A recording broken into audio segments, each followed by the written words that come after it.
Bonjour, donc voici la correction du cours numéro 1 de la 7e semaine de travail à la maison. Dans ce cours-là, on avait l'exercice 9, où on demandait à chaque fois, en fonction des informations sur les triangles, lequel du cosinus, sinus ou de la tangente il était judicieux d'utiliser pour pouvoir calculer le côté avec le point d'interrogation. Donc je vous rappelle qu'ici, aucun calcul n'était demandé, on voulait juste vous entraîner à trouver quelle formule utiliser.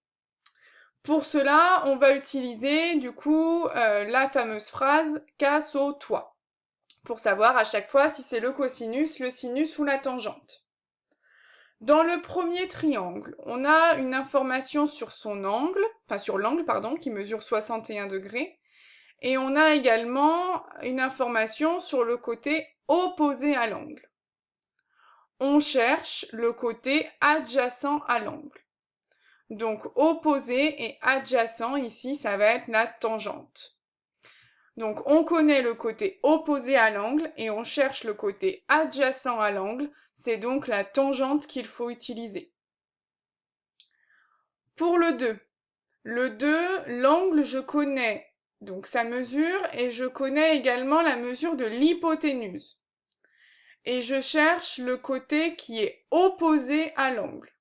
Donc ici j'ai l'opposé et l'hypoténuse qui me disent que je vais utiliser le sinus. Donc ici, on connaît l'hypoténuse et on cherche le côté opposé à l'angle. Il faut donc utiliser le sinus. Pour le 3, j'ai l'angle et je connais son côté opposé. Je cherche l'hypoténuse. Donc là encore, opposé hypoténuse, c'est le sinus.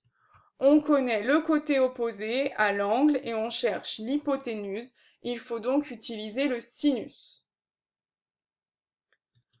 On passe au 4. Je connais du coup l'angle et je connais l'hypoténuse. Le 9,3 ici, c'est l'hypoténuse.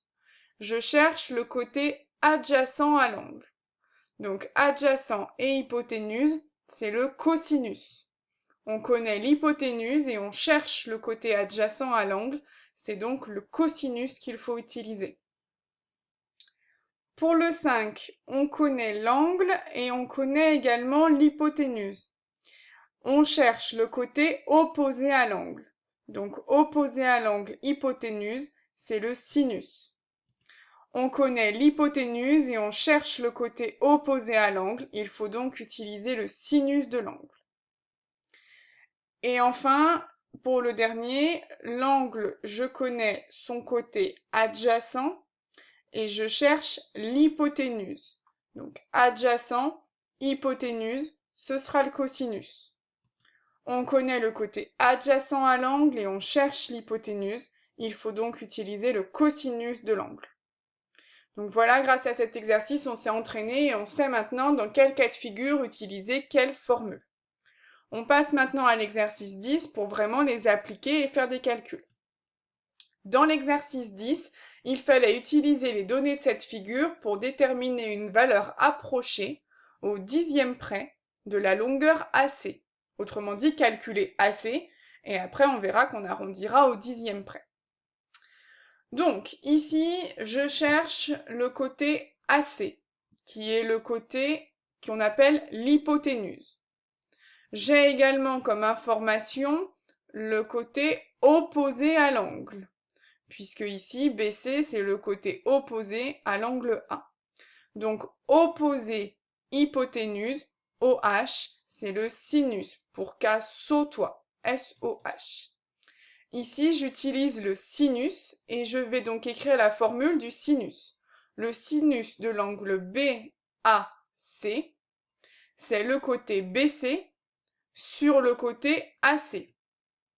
Donc on écrit d'abord qu'on est dans le triangle ABC rectangle en B et on écrit ensuite la formule. Le sinus BAC, c'est BC sur AC. On remplace maintenant par les valeurs connues. L'angle mesure 52 degrés et le segment BC mesure 8 cm. Donc ça nous donne la formule suivante, sinus de 52 degrés égale 8 sur AC. Maintenant, on fait le produit en croix pour déterminer AC. Donc 8 fois 1, donc on n'écrit pas, divisé par sinus de 52. Donc on écrit 8 divisé par sinus de 52. Donc soit vous l'écrivez sous forme de fraction, soit vous écrivez la division. Dans tous les cas, vous devez écrire également devant que ça c'est AC. Donc AC égale 8 divisé par sinus de 52 degrés. Et la calculatrice, une fois qu'on l'a tapé, nous affiche la valeur 10,1 environ. Vous arrondissez ici au dixième, ça veut dire que vous mettez un chiffre après la virgule, comme c'est demandé dans l'énoncé. Et enfin, phrase réponse, le segment AC mesure environ 10,1 cm. On passe à la question 2. Dans la question 2, c'est exactement la même chose, sauf que cette fois-ci, on est dans un triangle EFG, rectangle en E, et on vous demande la mesure de EF. Donc EF, ici, c'est le côté adjacent à l'angle connu. Et on a aussi comme information l'hypoténuse. Donc hypoténuse et adjacent, AH, c'est le cosinus pour K sautois. Donc ici, j'utiliserai la formule du cosinus.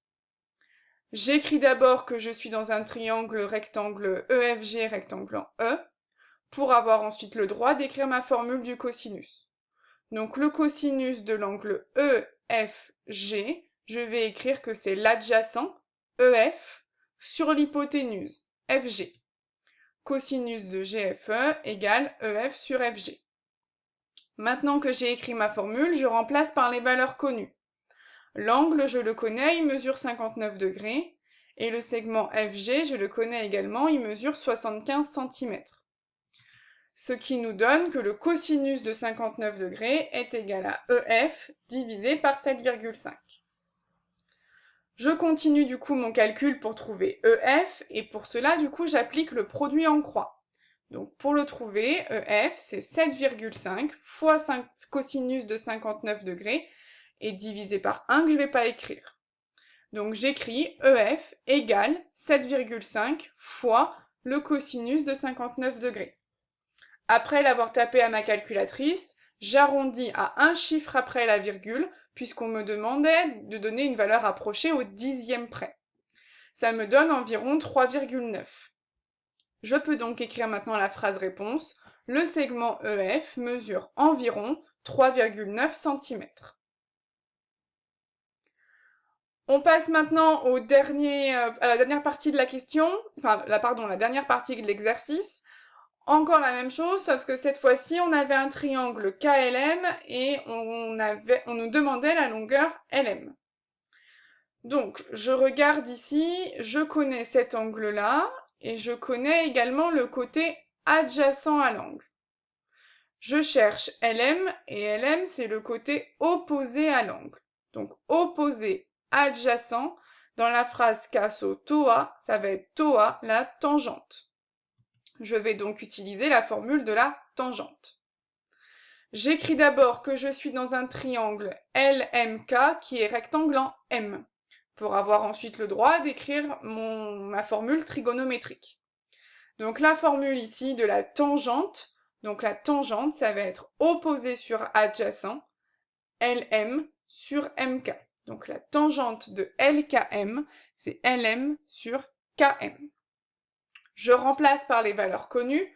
Je connais l'angle qui mesure 20 degrés et je connais KM qui mesure 5,4. Pour trouver LM, je fais un produit en croix. Donc 5,4 fois tangente de 20 degrés divisé par 1 qu'on n'écrit pas. Et donc on écrit que LM, c'est égal à 5,4 fois la tangente de 20 degrés. On le tape à la calculatrice et on donne une valeur approchée au dixième près. Donc là, la calculatrice donne 1,96, donc on arrondit à environ 2. Et LM, on écrit que le segment LM mesure environ 2 cm.